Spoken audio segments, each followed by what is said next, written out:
Hello, this is Watch All About, and in this review we're looking at the very first look of the new Hamtun H2 Kraken, which is coming to Kickstarter next month, so that's March 2019. It's going to start at £199, which is about $255. That's with the Seiko movement, or there's another alternative which is £299 or $385.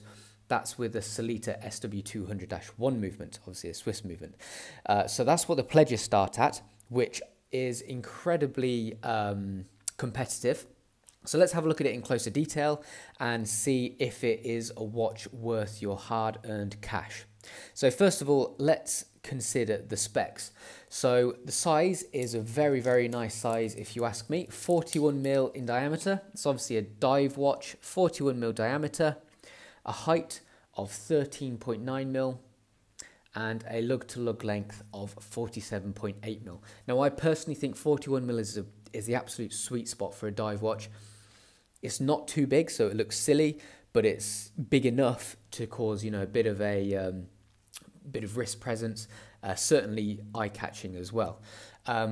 Weight-wise, it's 128 grams, so it's made of titanium, which is obviously lighter than steel. However, that still is pretty weighty, so it does feel good quality on the wrist. Water resistance is 20 atmospheres or 200 meters, so it is a dive watch. Therefore, you know, you've got plenty of a decent water rating there, so you can actually go diving with it. Lug width of 22mm as well, so nice and easy and in ratio well to the size of the case, I think. 2-year warranty as well. So moving on to the movement, obviously I did mention you have two different options. So either the Seiko NH35, which is actually in this very watch here. This is actually coming within COSC specs, so that's pretty much bang on 5 seconds a day. Very, very impressive. And you pay £100 more for a Sellita SW200-1 movement. Very reliable Swiss-made movement with a high beat run rate as well. So a couple of other very cool specs worth mentioning for the price you get. You know, really does pack a lot of punch. First of all, thinking about the bezel, it's ceramic insert, and it's matte ceramic to be precise, so really nice matte kind of finish to the bezel. Discuss that in closer detail in a bit. The Loom is Super Luminova BGW9, which is very, very thick. Again, we'll have a look at that in closer detail. And finally, one of the other main selling points of the entire watch is that the titanium is actually coated with a clear hardening layer, almost like DLC, diamond-like carbon on steel case. So the hardness of regular steel is about 225 HV. Regular titanium is about 350 HV. However, Hamtun claimed that their tough titanium is coming in at about 1000 HV. So what that means is basically it's harder to scratch, it will last longer, it will look newer for longer, which is pretty cool. And, you know, considering the price of the watch, very, very impressive. So let's discuss it in closer detail then, starting off with the dial. So it comes in 3 different options. This is obviously the white option. Usually, you know, I can give or take white, but in this instance, it works really, really well. The stark Arctic white is so well offset against the matte titanium and the slightly darker matte bezel insert, and is so eye-catching as well. So I really, really like the white dial in this instance. In terms of design, you know, the rounded hour markers, very modern, very nicely done, and also matches the date window at 4 as well. As you can see there, we have a nice little inset, double inset in fact, and then the rehaut, so that provides a bit of depth. The hour markers all very, very nice and deeply made and applied as well. So everything is really, really well made. I like the hand style, you know, a bit of a modern take of this classic sword. So again, very nicely designed. Splash of blue is lovely as well on the Kraken print work there. Also on the second hand as well. Logo printed. All the print work is very nice and neat. So in terms of design, I think they've done a really good job on it. It's nice to see something a little bit different, however, still extremely legible. Moving on to the Loom. Now the Loom is really, really good on this watch. It's so strong, which is obviously a big plus for many people. It really does create quite the impression in the dark. So I will show you a proper Loom shot in a second, but if I just show you, obviously it's daylight, and it's not charged or anything like that, but you can see the Loom poking through there. However, now I'll show you a proper Loom shot. Very quick to charge, very bright, very strong. So impressive on a watch costing this much. Moving on to the case then. As I mentioned previously, it is titanium, a matte titanium kind of finish with the tough outer layer. Now the outer layer is actually see-through, so it doesn't really look any different. However, it is really nice in terms of the colour, and it works so well with the general ethos of the watch. The crown, the bezel is very very soft and smooth as well, so the movement on it is a little bit stiff to begin with. It does loosen up in time, so we'll see if that gets any better with the production. However, you know, there's very minimal play on it, and as I said before, the bezel insert is really nicely done as well. It's loomed, but again, the matte finish, it's obviously ceramic as well. For the price, that is really impressive. Looks great. All the markings are engraved and filled with loom, so very nicely designed there.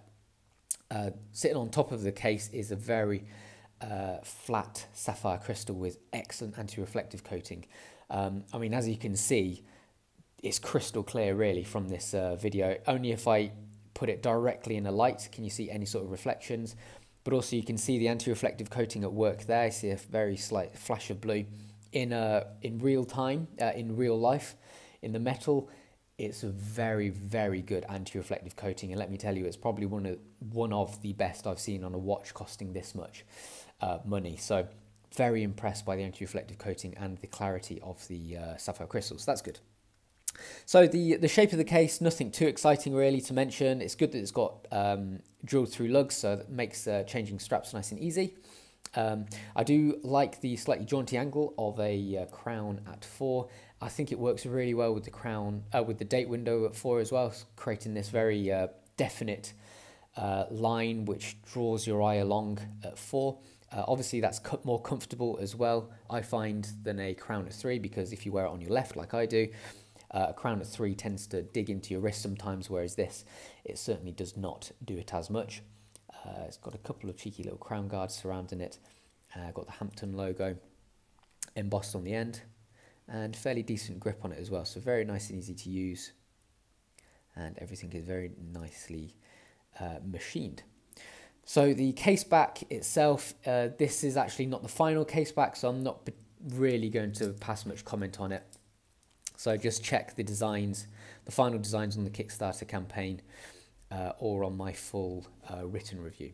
Moving on to the bracelet then. So I personally think the H2 bracelet is a lot nicer than the H1 bracelet. I think the design was a little bit off in that instance. So much more of a traditional kind of wider central link. So, you know, very comfortable, soft, matte finish, just like the rest of the watch. Screw in links as well, as you can see here. So pretty simple, straightforward to resize. Moving on to the buckle, we have a micro adjustment, and it's double locking as well. So we have a top flap and buttons either side to unlock it, open. Now this is probably the only thing that I am going to mention really. It's a shame this feels, you know, a little tiny bit flimsy when it's open. Not an issue when it's closed and when you're wearing it, but when it's open, I just wish that this like central arm was a little bit better. It's a little bit on the thin side, but mainly from a visual perspective, not from a practical perspective, because in reality it's still very sturdy. But just from looking at it, you know, it would be nicer if it was thicker, but then it probably wouldn't be quite as comfortable. And then sitting on the bracelet, on the buckle, is the Hamtun logo, which is reasonably lightly engraved on the central section there. Okay, so let's get the, let me just change the time. Here we go, use the crown, long thread, nice and easy to use. Push it back in. So decent thread on that crown. So let's get the macro lens on and have a look at it in much closer detail. So starting off with the dial. So here you can see the print work on the logo, very nice and clean. Moving down here, more print work here. And then we can see some of our hour markers. I really like the rounded edges to them. Nicely manufactured and made. Got a triangle at 12. See if I can make it a little bit darker. You can see the loom starting to poke through. Incredibly strong. And then moving on to the hands, you can see the modern take on a classic sword. Either side, nice bold black edges, borders to them as well, so keeps legibility very, very good despite a white backdrop against, you know, white painted loom in the daylight. Moving on to the date wheel, here we have this very nice rounded double inset date.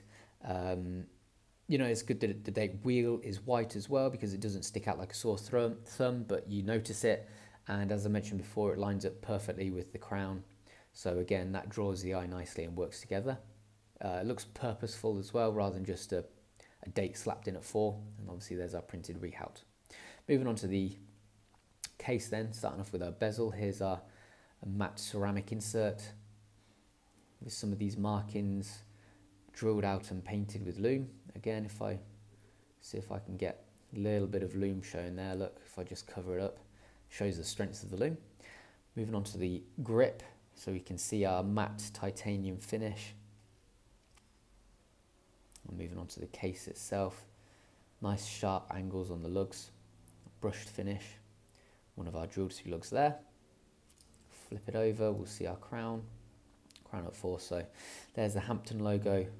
Deeply embossed on the end. Decent grip as well. So you can see nice thick teeth on that. And then our cheeky crown guards as well. And then if I flip it over, I mean, there's not a whole lot of point spending too much time on the case back, but there's some of the detailing reasonably well engraved as well. So then finally moving on to the bracelet, here we have some of our links.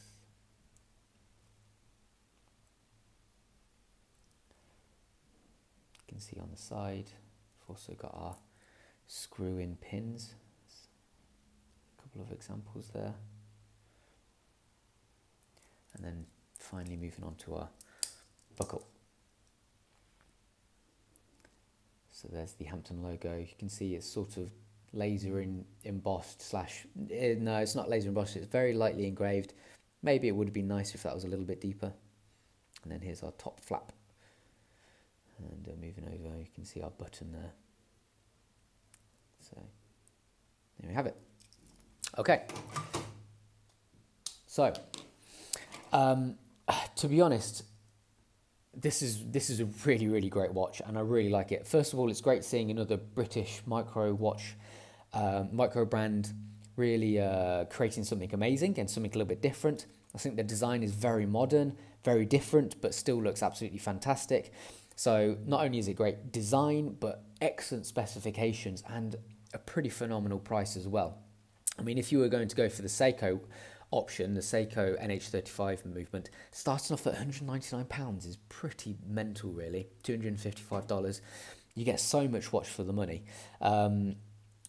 Great loom, great design, excellent build quality, really, really decent, clear, anti-reflective crystal, which is so, you know, it really does make a difference between an average looking watch and a great looking watch. I find decent anti-reflective coating is really, you know, makes a lot of difference. And obviously the ceramic bezel insert, hardened titanium. I mean, there's not a lot to complain about really, apart from perhaps the buckle.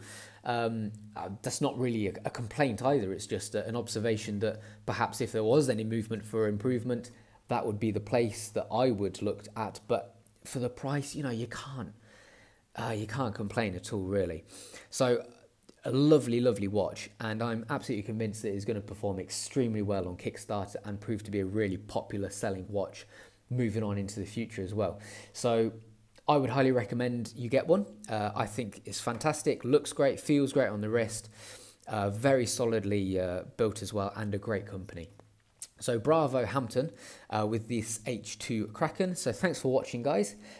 Take it easy. Don't forget to like, subscribe and comment. That's what it's all about.